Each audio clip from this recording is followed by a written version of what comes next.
can just free flow and go wherever shit goes. Okay, We don't yeah. gotta. A few years back, and I had split, and I started reaching out a little bit and trying to increase my circle with people that were like-minded and curious, etc. And one of those people asked me if I had Asperger's, and I had heard that term once before with a friend of mine that I had grown up with. I said, I've never been diagnosed and I don't exactly know what that means. So after that conversation, I started researching, what Asperger's meant and if I could relate to any of the symptoms. And as I went deeper and deeper, I realized that a lot of the symptoms correlated to me and my interaction with the world, period. Yeah. So then I just started researching, mostly on YouTube, different doctors like Dr. Tony Atwood and a couple other experts. And I listened to probably 100 different TED Talks from different women specifically who had been diagnosed late and shared their experience. And I would cry every single time. Being able to relate like that was a gift. It was a gift, and it was also like heartbreaking because on one hand I was like, oh no, this isn't me, maybe. And then as soon as I started questioning, I would see someone post my ASD revelation timeline. Maybe I'm autistic. No, I'm not autistic. Well, maybe I am. Oh gosh, Yeah. I'm definitely Now, autistic. Asperger's is the lowest possible node on the spectrum of autism. So, and it Correct. also, I mean, I did some research too after you mentioned some of this about the other symptoms that stem from it that get diagnosed before that, about the ADHD, anxiety disorder, depression, eating disorder, as well as Body dysmorphia. body Right. dysmorphia and borderline personality disorder. Personality. All these are people get diagnosed before because some of those symptoms were more clear. What do you call it? Like the criteria was formed. So that's interesting because when you look at the Asperger's, how to treat and heal, it's very, very similar to substance use disorder because there's no cure for substance use disorder. It's all conscious contact, cognitive behavioral therapy, self-care, authentic self-expression, connecting through various means so that I found that very interesting. It was hugely interesting to me. I was very much like, this explains so much because I've suffered from addiction. Although I didn't suffer nearly as much as other people, because as soon as I decided that it wasn't satisfactory for my life, I could leave it. And I barely had any of those. Yeah, you didn't have the hereditability factors because addiction's it's hereditability times environmental, right? So with if someone has Asperger's, they're going to be like a chameleon in their environment, interacting through social curiosity and then getting involved in the drug culture and then developing patterns of behavior, which, I mean, if someone drinks all the time, or if someone uses opiates, they will eventually get physically addicted. But if they don't have the hereditability factors in there, it makes it much easier to make the transition. Like, I never have had a problem with establishing my own self-identity. I've always been my own self. I've never tried to merge with other people. Like, I didn't do drugs to fit in. I did drugs because I liked how they made me feel, and I was exploring these sensory inputs, to an extent. Right.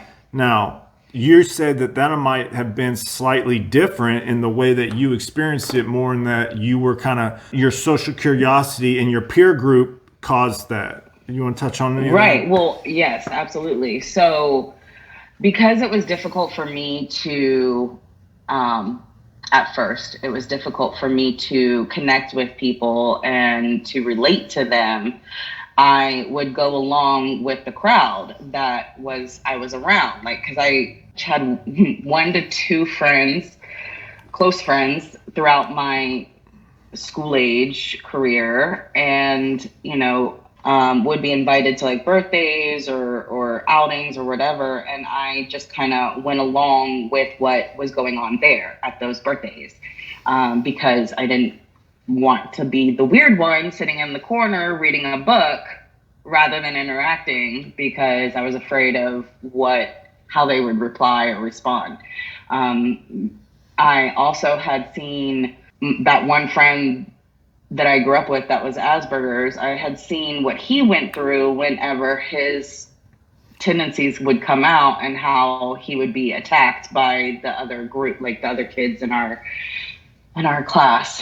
And I definitely did not want to have to experience that. So I Oh, was it's a very protection quiet. system for you. You saw somebody else be more expressive and vocal about their whatever they were going through, and you saw the Quirks. attack, quirks. You saw the attack, and you said, "I shouldn't do that. I need to navigate around this." Right. I noticed, and so some of his things he would do is he was very, very excellent at imitating animals and different types of birds.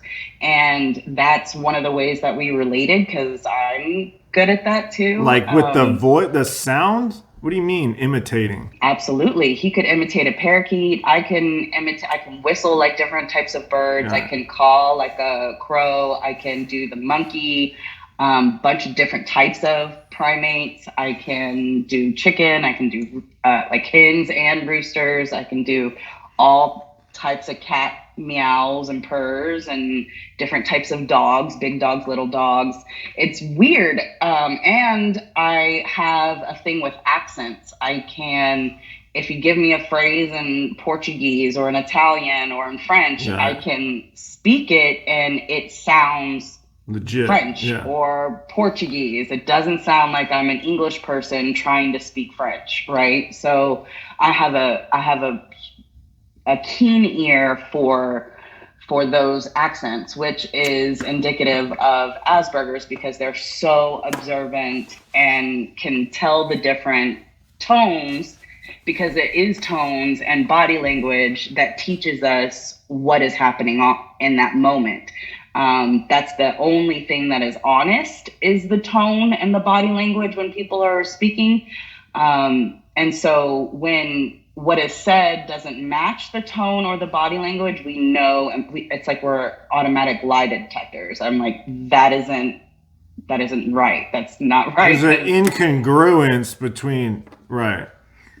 You got it. You understand. So it's interesting, because a lot of people, and including myself, before I understood that was a characteristic of ASD, I was like, oh, my intuition is on point. And like, are you psychic or what? And on one level, now that I feel like I've had certain spiritual experiences, I do believe that I have a connection with God, and I do have a level of intuition. But all of that also correlates to the logic, scientific portions of body language, tone, eye contact as well. And so adding those factors in brings me to the end point of lie or truth.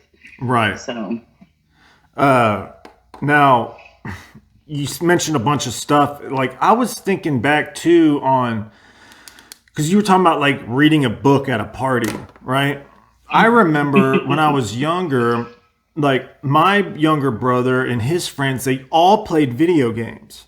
You know, like they love video games. I never liked it. I didn't find anything fulfilling in it at all. And while they would be playing video games, I would be on the computer reading Arrowid. Remember Arrowid? It's a drug forum because I was super interested in the drugs. I like taking stuff and experiencing different things. I would read the whole drug for hundreds and hundreds and hundreds of journal entries and reports, and this guy took .2 of a oxycodone mixed with the mushroom and this is how, and they documented the experience. And I was like super into it, man. But that's Right. not normal, obviously, for a That's 14-year-old. actually Well, no, that would be that's normal if I had some tendencies of an Asperger, but I'm also 100%. right Yeah, because if that's your focus, like I don't know if you watched obsessed that about it. video, but Yeah. like, and that's another OCD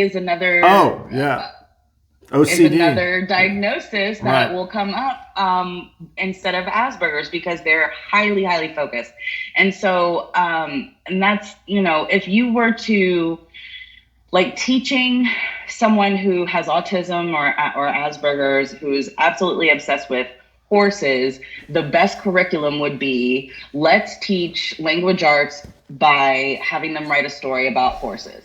Let's teach biology by having them break down the biological makeup of a horse.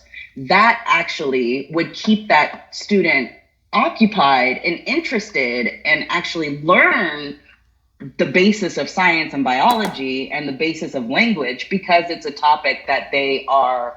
All right. Well, now you're getting into a slightly different topic on how to deliver curriculum to kids. What about you interacting with your husband after you self-assessing and this is a self-diagnosis, correct? Like you. Yes, I've done a few.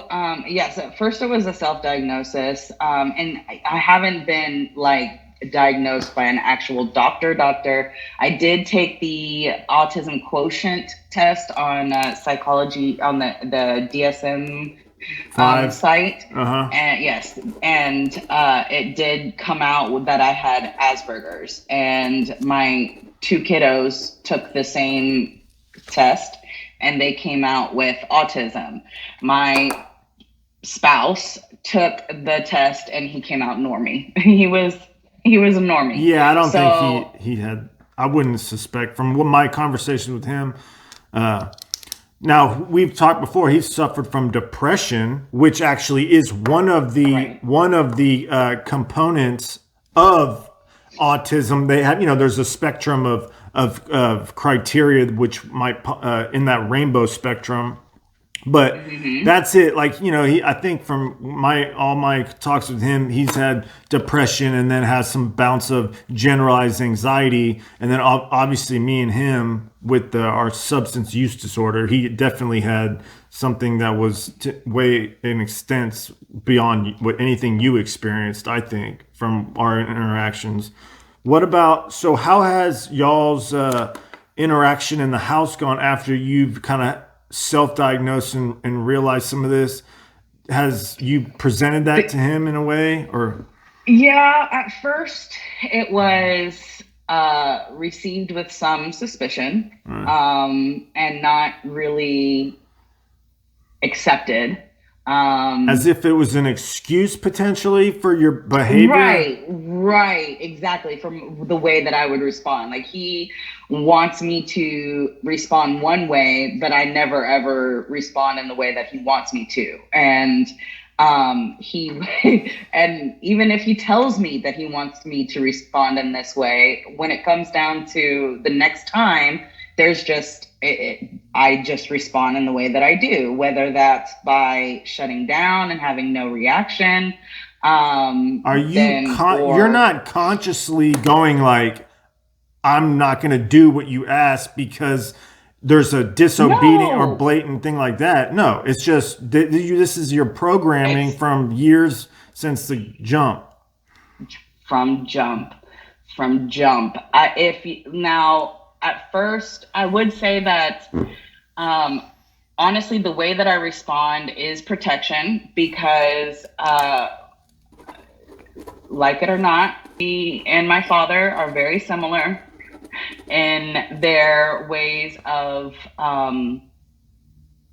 Conflict resolution I to yes, and their ways of providing feedback. They would say it's feedback or constructive constructive critique. criticism Yeah. or yes.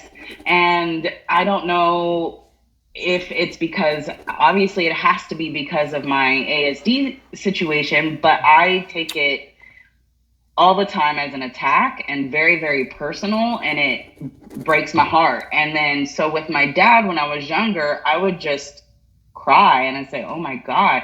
And I would cry so hard I would fall asleep. I would cry for like an hour. I'd be in my parents would be like, if you're not gonna, talk with us logically, go to your room, calm down, and we'll talk about it later. And when he would come in, I would just start hiccuping and crying again and be like, I can't even hear what you're saying because you've hurt me so bad. My heart hurts. And so now when that stuff comes and I start to get hurt, then I put up a wall and there's defenses and I start pushing back instead of crying and just breaking down. Because I learned that wasn't the mature way to behave. Right. And I don't know if the way that I do, like putting up walls and defenses, that's obviously not mature either, but it's better than crying and breaking down, and not being able to hear anything, I guess. And even though I do hear,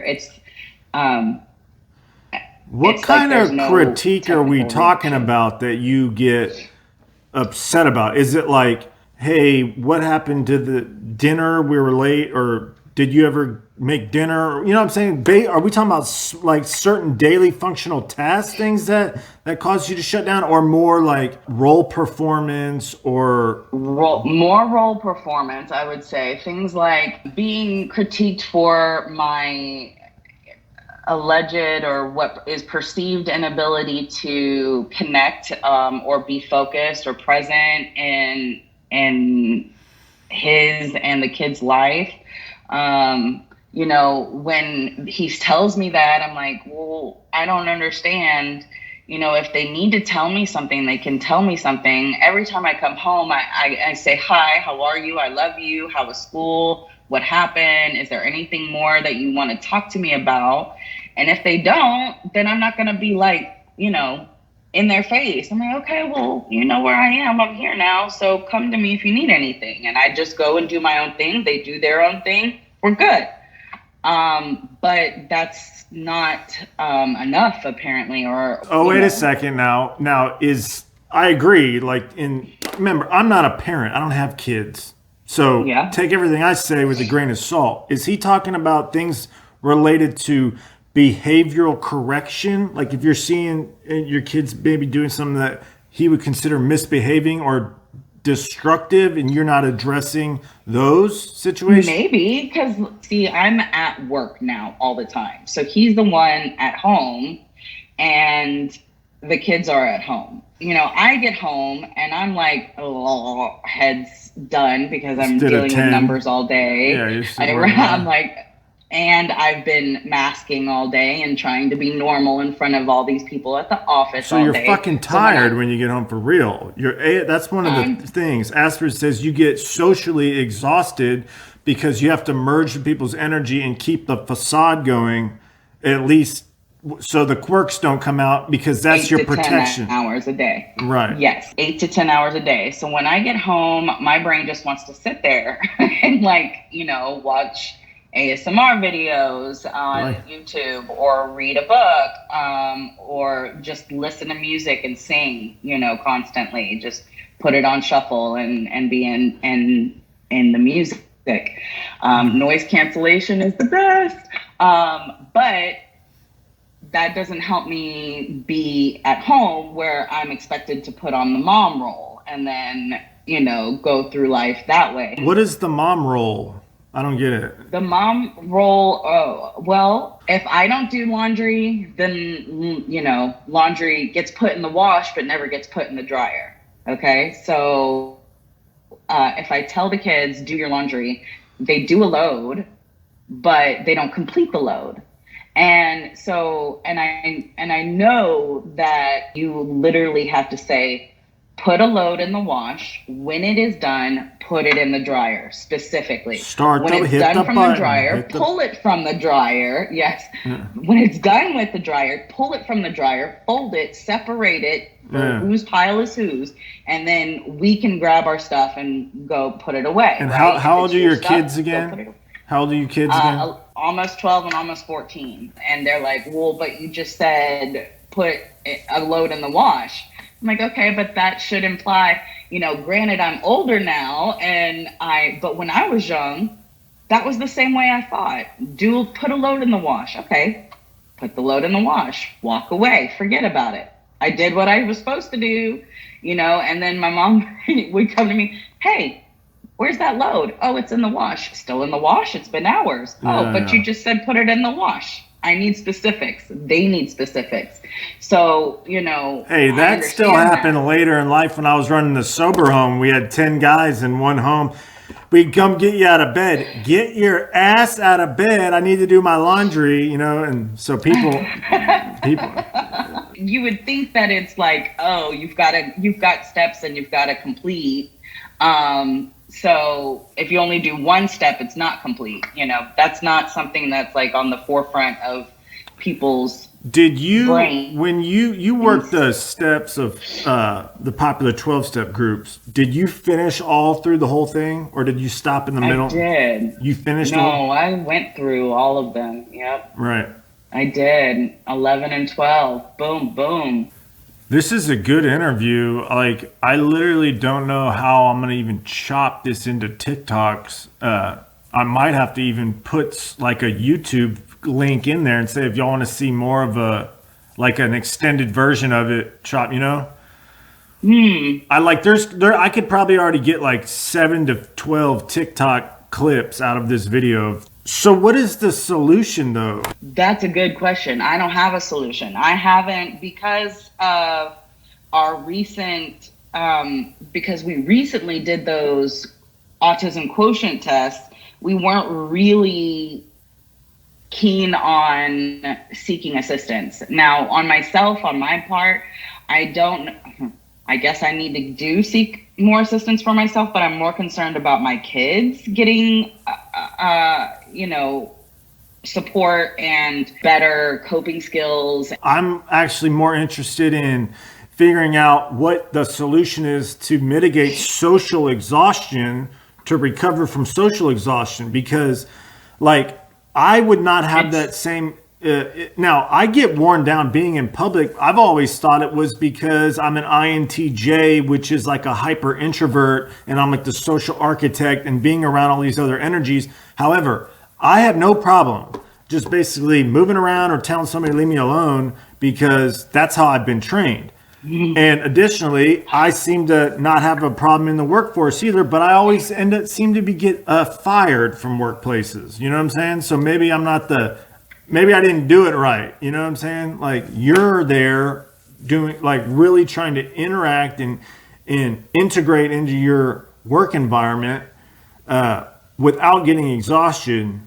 How do you do that? Is there a way that you can protect your energy better, or even be more authentic, so it's not so draining to you? Nope. I know that I cannot be more authentic. If I were to be, it would not be a beneficial thing in the professional workplace. I have to take like 10 or 15-minute breaks and like walk around, listen to music, move my body how I need to move my body to release things. I smoke cigarettes. That's one of the ways, because like I talk with my hands, and that was one of the things that Casey's mom had pointed out. She was like, you talk with your hands so much. And I'm like, I have to. If I don't move my hands when I'm talking, then they move weirdly. So I actually practiced that, and I didn't realize until I watched those videos on YouTube about how women, mimic, and they'll practice mimicking, and they'll practice in the mirror what is normal.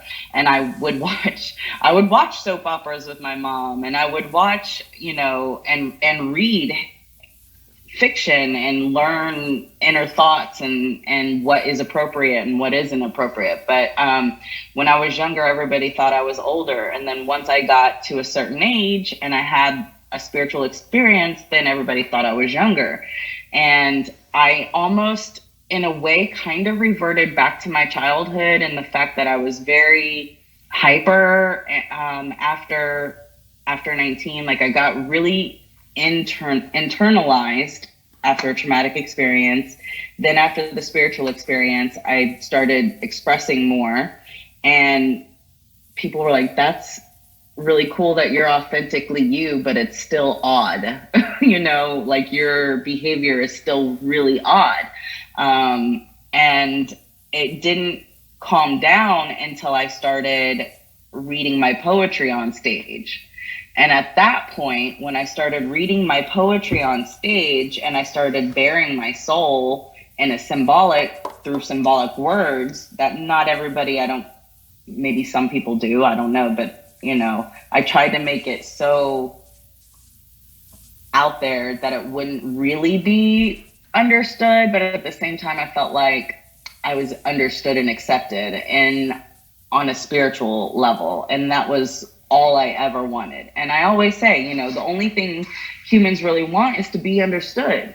And that is like the key to compassion, right? Is understanding. Now, and you can have compassion without understanding, but it's very, very difficult for most people to have compassion without understanding any scenario. So if you can be compassionate without understanding, that's like an angel. Okay. And, saint. Yeah, you're a saint walking around. Yeah. Exactly. And so for me, when I came to that perspective and I realized that was what my heart really wanted, was to find someone who understood, not necessarily was compassionate, but really truly understood. Because not everybody needs compassion.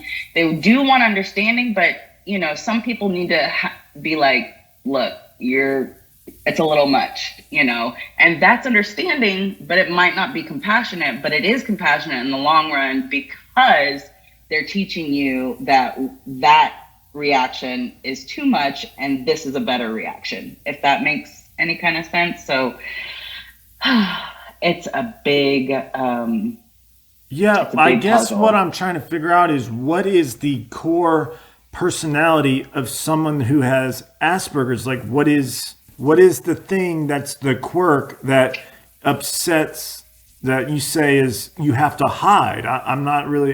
I've never seen any. You've always been authentic with me. I've never needed to. But that's the thing. You accept awkwardness, and you accept highly intellectual people who can just spout things and be like, oh yeah, I get that and I understand.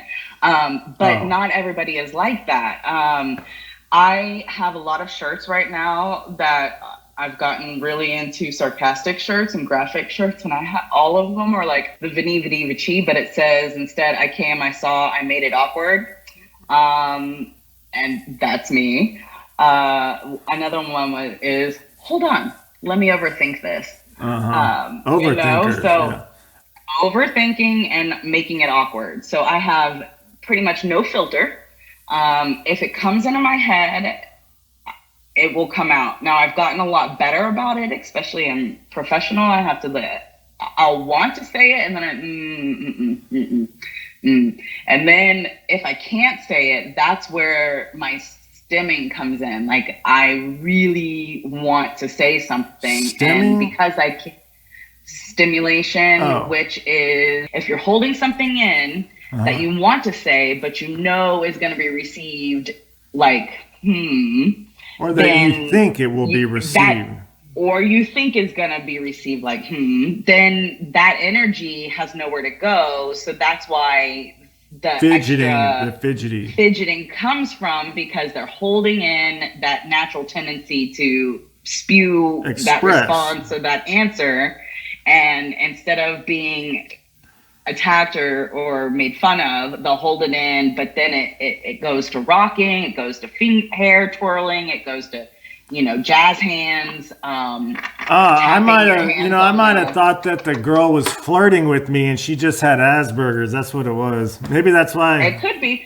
Well, cause you know what? Honestly, it very well could be. Girls tend to do this when they talk to a guy. Yeah. So, this is what you do when you talk to certain guys, or, I see what you're saying. It was put into, they observed it from somebody else. So it's like, okay, I'm talking to a guy, so I'm going to do this. Yeah, they're Right. programmed into Not that that they behavior. understood why that girl was doing that until later on. Maybe they read they would stop that if they read something fictional that said, that had the inner thoughts of a girl and was like, "Ooh, he's cute. I'm going to twirl my hair and bat my eyes while I talk to him to let him know that I am interested."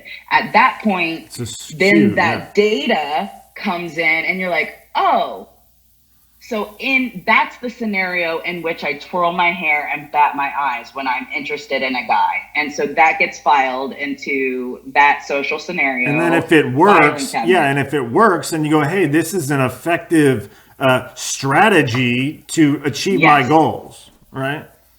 Yes, 100%. Yes. You got it. Nice. Hey, look, I think I know me and you can talk for a long time, but I want to my videos are going to be like on a 30-minute upload. It's going to take me 2 hours.